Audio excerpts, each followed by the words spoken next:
ہندوستان کا ایک شہر ہے جسے دارجلنگ کہتے ہیں، اس میں ایک بہت بڑا تاجر تھا جس کا نام عبد الرحمن تھا، جو بہت مالدار تھا۔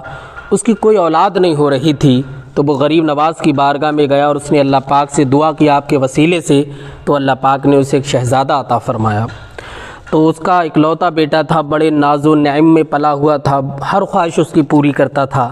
بیٹا بھی خوش تھا، اپنے اکلوتے بیٹے کو دیکھ کر کے باپ بھی خوش تھا۔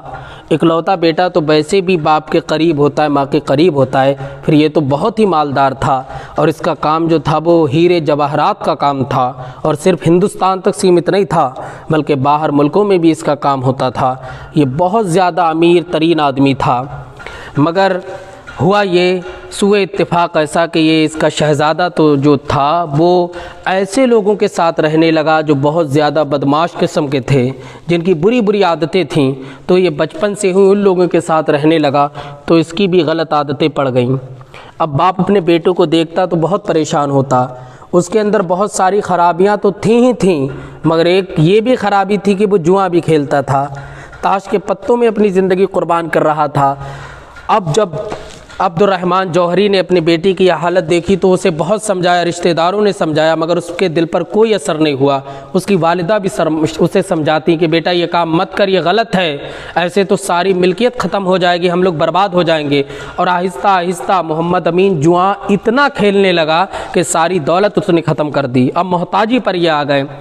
اب عبد الرحمن نے جب اپنے بیٹے کی حالت دیکھی تو دن پہ دن اس کے دل میں اچھوکے لگتے، اور وہ بسترے مرض پر لیٹ گیا، بیمار ہو گیا، شدت کی بیماری اس کے پاس آ گئی، حتیٰ کہ اس کا وقت انتقال آ گیا۔ اس نے اپنے بیٹے کو بلایا اور کہا میرے بیٹے میں نے تجھے بہت سمجھایا لیکن تیرے دل پر کوئی اثر نہیں پڑا، اب بیٹے میرا وقت آخری ہے، میں نے تجھے غریب نواز کی بارگاہ سے مانگا تھا لیکن میری بدقسمتی ایسی ہے کہ میں دارجلنگ سے اجمیر شریف نہ جا سکا اور تیرا سلام پیش نہیں کر پایا۔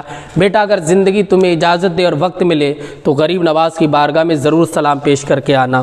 بیٹے بہت تجھے سمجھایا لیکن تیرا جوا اور تیرے غلط کام کبھی نہیں چھوٹے۔ اب وہ اپنے باپ کی بات سنتا جا رہا تھا اور اس کے دل پہ تھوڑا تھوڑا اثر بھی ہو رہا تھا۔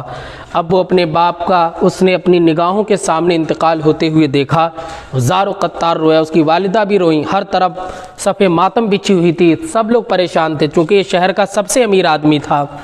اس کی نماز جنازہ کے لیے اسے تیار کیا جاتا ہے، غسل ہوتا ہے، کفن دیا جاتا ہے اور اسے لے کر کے نکل جاتے ہیں قبرستان کی طرف۔ جب قبرستان میں اس کے جنازے کو رکھا قبر میں، تو یہ محمد امین جو اس کا شہزادہ تھا یہ رونے لگا کہ مجھے بھی اس قبر میں رکھ دو، میں بہت بڑا جواری ہوں، میں اپنی باپ کی ساری دولت میں نے برباد کر دی ہے۔ لوگوں نے اسے نکالا، نہیں تم سدھرو، اللہ پاک نے تمہیں موقع دیا، سدھر جاؤ۔ یہ گھر آتا تھوڑے دن تک تو صحیح رہا لیکن اس کے بعد یہ پھر انہی اڈوں پہ جانے لگا جوا کے، اور شراب اور غلط کاموں میں پھر اس نے اپنے آپ کو ملوث کر لیا۔ اللہ اکبر۔ جب اس کی والدہ نے یہ دیکھا بڑی مغمون ہوئی، وہ پریشانی کے عالم میں اس نے اپنے اس بیٹے کو بلایا اور کہا بیٹے چلو ہم اجمیر شریف تمہاری سلامی پیش کر کے آتے ہیں۔ اب انہوں نے رخت سفر باندھا، چونکہ پیسے تھے نہیں، جو بھی پاس میں تھے انہیں لے کر کے یہ گئے اجمیر۔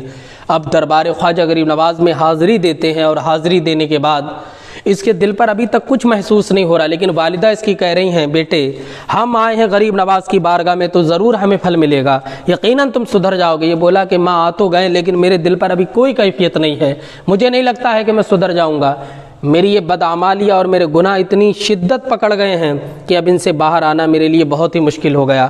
لیکن وہ اس کی والدہ کہہ رہی نہیں بیٹے تم چلو اور دعا مانگو، اللہ پاک ضرور دعائیں قبول کرتا ہے۔ جب یہ مزار شریف سے لوٹے تو راستے میں فقیر ملا، فقیر نے کہا کچھ اللہ کے نام پہ عطا کرو، غریب نواز کا صدقہ۔ تو محمد امین کے پاس چونکہ کچھ نہیں تھا، 5 روپے تھے، تو والدہ نے کہا دے دو، تو اس نے کہا امی جان یہی ہے ہمارے پاس، اس کے بعد پیسے بہت کم ہیں۔ کہا نہیں تم دے دو اللہ کے نام پہ۔ محمد امین نے وہ 5 روپے دے دیے۔ اب وہ اپنی والدہ پر بھی غصہ کر رہا تھا کہ اب ہمارے پاس اور پیسے نہیں ہیں، اب ہم کیا چیز خریدیں گے۔ خیر وہ اپنی سواری سے واپس آ گئے اپنے گھر۔ اب دل میں یہی بات ہے کہ کیسے سدھروں گا۔ اللہ رب العزت کی ان پہ رحمت ہوتی ہے کہ محمد امین کے دل میں خیال آیا کہ جاؤں اپنے جواں کے اڈے پر۔ جب وہ جواں کے اڈے پر گیا تو اس نے دیکھا کہ سارے جواں خانوں کو آگ لگی پڑی ہے، سب کچھ برباد ہے۔ تو اس نے کسی سے پوچھا بھائی کیا ہوا؟ کہا کہ ارے آپ کو نہیں پتا کل پولیس کا یہاں پر چھاپا پڑا تھا، اور ہم سب لوگ اپنی جان بچا کے بھاجے، اکثر جو تھے وہ پکڑے گئے، کچھ تو بھاگ گئے، اکثر پکڑے گئے۔ اللہ اکبر، اور کہا کہ اگر تم ہوتے تو تمہیں بھی پولیس پکڑ لیتی۔ جب اس نے اتنا سنا تو اسے یقین ہو گیا کہ یہ غریب نواز نے ہماری مدد فرمائی ہے، غریب نواز نے ہمیں سہارا دیا ہے، غریب نواز نے یہ ہماری غلط کام ہم سے چھٹائے ہیں۔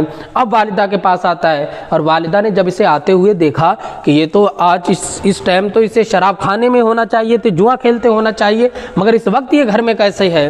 تو اس نے کہا والدہ، غریب نواز کا مجھ پہ کرم ہو گیا، میرا دل